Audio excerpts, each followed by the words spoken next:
काय माझ्याकडे शब्द नाही आहे. खूप धक्कादायक बातमी आली. माझ्या मुलांनी मुंबईवरून फोन केला, सकाळी झोपेत होतो आणि त्यांनी सांगितलं की अजित दादा इज नो मोर. झोपेतून उठतो आणि अशा प्रकारची बातमी ऐकतो तर मला विश्वास बसला नाही. मी म्हटलं कोणाच्या बाबतीत बोलतो? तो अजित दादा. मी म्हटलं अजित पवार? तो बोले हा अजित पवार प्लेन ऍक्सिडेंट मध्ये दुर्घटनेमध्ये त्यांचा मृत्यू झालेला आहे. कुणाला विश्वास बसणार आहे? कुणालाही विश्वास बसू शकत नाही आहे. पण जेव्हा त्याची पुष्टी झाली तर आता आमच्याकडे काही शब्द राहिलेले नाही आहे. इतका उत्तम कार्यशील ऍडमिनिस्ट्रेटर मला असं वाटत नाही आहे की महाराष्ट्रामध्ये कोणी दुसरा असेल.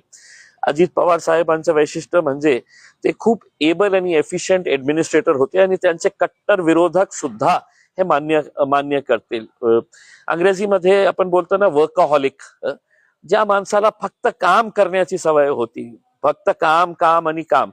सर्वांना माहित आहे अजितदादा सकाळी 6 वाजेपासून ते रात्री उशिरापर्यंत ते फक्त काम करत राहायचं आणि त्यांच्याकडे जे एक डिसिजन मेकिंग ॲबिलिटी, टोलवा टोलवी ते कधीही करायचं नाही. काम होणार असेल तर तुमच्या तोंडात ते सांगणार हो हा हे शक्य आहे, आणि नाही होणार असेल तर ते स्पष्टपणे हे बोलणारा माणूस होता की नाही हे काम शक्य नाही आहे, हे होणार नाही. आणि जेव्हा ते म्हटलं नाही होणार तर ते नाही होणार.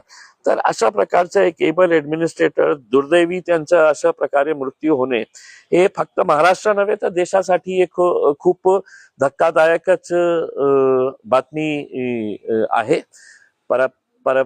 पवार परिवारावर आता काय परिस्थिती असेल आम्ही समजू पण शकत नाही आहे. पण लाखो करोडो त्यांचे जे चाहते आहे त्यांच्यावर ही काय आज हे बातमी कळल्यानंतर काय त्यांचं रिॲक्शन असेल, आमची तर भावपूर्ण श्रद्धांजली.